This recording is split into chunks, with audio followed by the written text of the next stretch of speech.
Halo guys, assalamualaikum warahmatullahi wabarakatuh. Jumpa lagi dengan saya Om Pongah. Kali ini saya akan coba eksekusi lebah. Tuh teman saya itu guys yang memberitahu kalau ada lebah. Itu. Jadi untuk hari ini saya akan coba eksekusi lebah liar ya. Koloninya sepertinya lumayan di pohon kelapa. Ya, itu guys. Kalau lebahnya di situ, semoga saja nanti lubangnya nggak dalam ya guys. Bisa kita gapai, terus kita eksekusi bawa pulang, kita pindahkan ke kotak budidaya. Oke, bagaimana keseruannya? Saksikan terus dan jangan lupa like, subscribe, dan komen. Terima kasih. Halo teman-teman, jumpa lagi dengan saya. Kali ini saya akan coba eksekusi lebah yang ada di lubang pohon kelapa ini.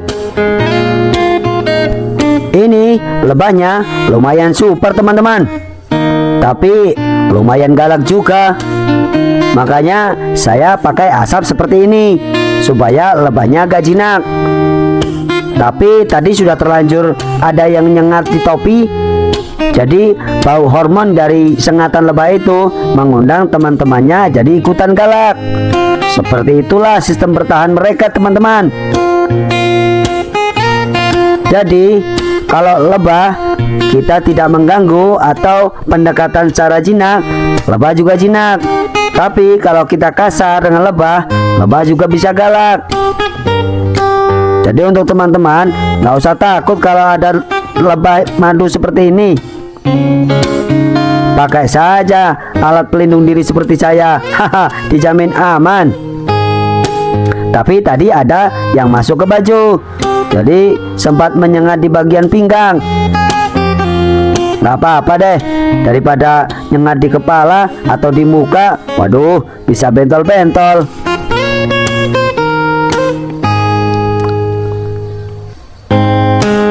Ini koloninya super teman-teman. Nanti dilihat dari bentuk sisiran sarang yang lumayan panjang. Sisiran panjang ini tergantung dari tempat dia bersarang. Biasanya kalau lebah-lebah yang ada di lubang pohon kelapa, sisiran sarangnya memanjang. Tapi lebah yang bersarang di tanah itu ada yang lebar, ada yang memanjang juga.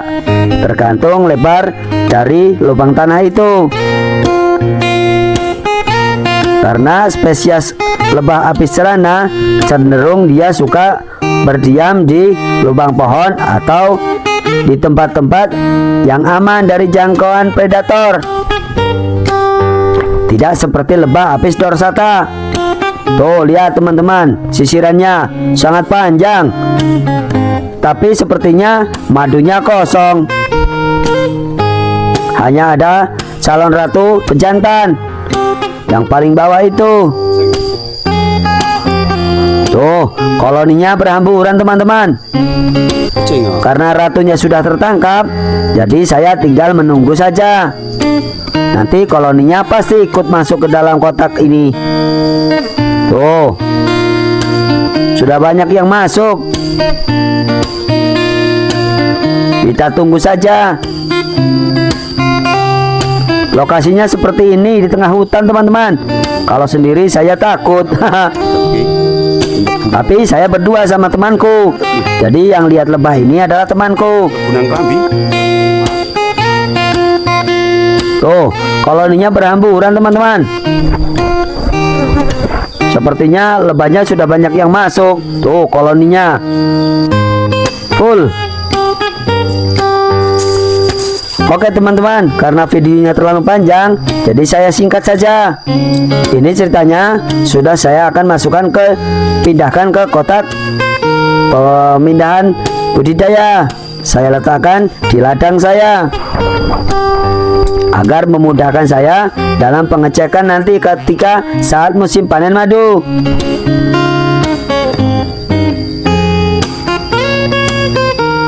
Karena kalau lebah-lebahnya ada di lubang pohon, pasti diambil sama pencari lebah yang lain.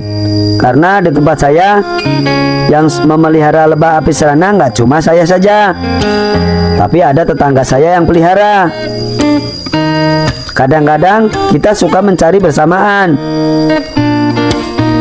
Tapi kalau sudah ada di kotak budidaya seperti ini, insya Allah aman.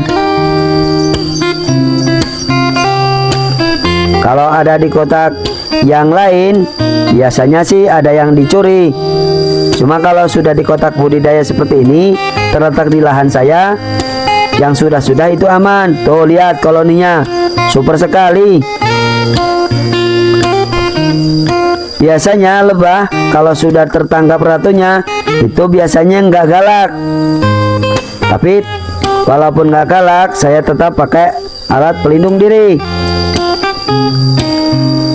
biar nggak nyengat di muka. Karena kalau muka disengat, waduh, bisa bentol-bentol, bibir monyong, mata bentol, pokoknya malu teman-teman.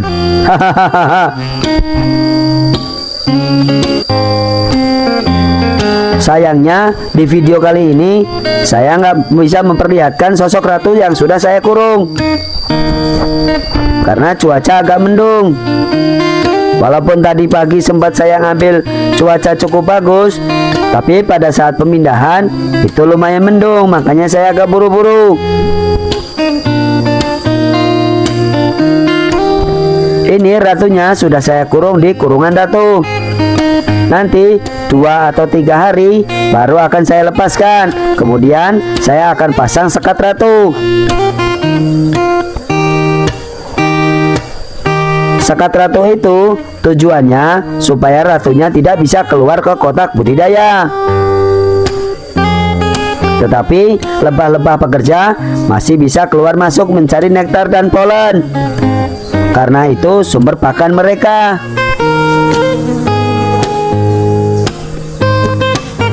Tuh, koloninya luar biasa teman-teman. Kita hambur-hamburkan saja seperti ini. Karena ratunya sudah ada di dalam, pasti dia ikut masuk. Dan dijamin aman. Tapi ada juga yang ratunya sudah lemah dan ditinggal pergi sama koloninya. Alasannya kenapa? Ya karena saya juga kurang tahu. Tapi biasanya lebah yang meninggalkan ratu, biasanya lebah-lebah itu stres teman-teman. Terlalu banyak pengasapan atau terlalu banyak ngasih asap menggunakan api seperti asap rokok atau asap korek.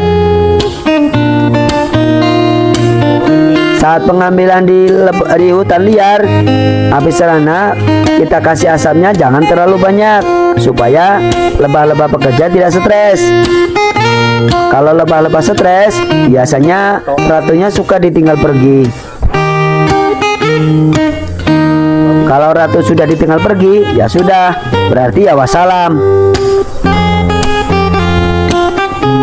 Karena ratu tidak bisa hidup sendiri, dia membutuhkan koloni-koloninya. Tetapi kalau lebah tanpa ratu, mereka masih bisa membuat calon ratu baru. Dulu pernah saya juga punya koloni, ratunya ditinggal sama koloninya. Tetapi kebetulan pada saat itu saya juga punya koloni lebah tanpa ratu. Jadi saya dororkan ratunya ke lebah koloni tanpa ratu itu. Tapi tetap saya pakai kurungan agar lebih pengenalan terlebih dahulu. Sepertinya sudah selesai teman-teman. Sudah saya pindahkan semua.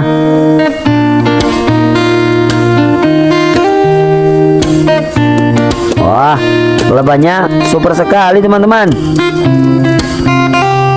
Semoga saja ini 2 atau 3 bulan lagi menghasilkan banyak madu.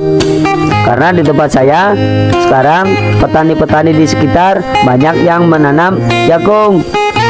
Juga sebentar lagi banyak pohon bunga albasiah berbunga. Tuh koloninya teman-teman. Wah, itu sudah banyak yang masuk. Cukup sekian dulu video dari saya teman-teman. Saya lanjutkan kapan-kapan pada saat saya mendapatkan lebah atau saat penemanan. Jangan lupa like, subscribe, dan komen. Dadah.